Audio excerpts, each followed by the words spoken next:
everyone, my name is Kelly. I hope that you guys are doing well and ready to learn more about Excel. The main purpose of my videos is to help you guys increase your efficiency and productivity when it comes to using Excel. If you do like my video, I do encourage you to click on the like button and then subscribe to my channel. Today's video is an Excel tutorial on the Workday function. To begin with, I will summarize the use of the different functions before showing you guys an example. The workday function returns the serial number of the date before or after a specified number of workdays.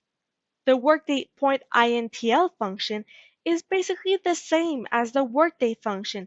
The only difference is that you need to specify the weekend days. Now that we have a better understanding of each function, we can now tackle an example. Let's begin by looking at the workday function. We will be using January 6, 2021 as the reference date. The objective is to quickly determine the date after 100 days. To do so, you simply have to write workday, select the start date, the number of workdays. This would give you a date being May 26, 2021. You may have observed that in the formula, there is an option to add the dates of the holidays. If you choose to add these, Excel will only calculate the number of workdays without considering the holiday dates. So, in your formula, after the number of days, you would then go on to select the list of holiday dates. This would give you a date being May 31st, 2021. When we look at the holiday table, you can observe that there are 3 holidays that fall within the period in question. A quick remark for the number of days. If you use a positive number, Excel will give you a date after the reference date. If you use a negative number, Excel will give you a date before the reference date. By using a negative number, it would give you a date being August 18, 2020.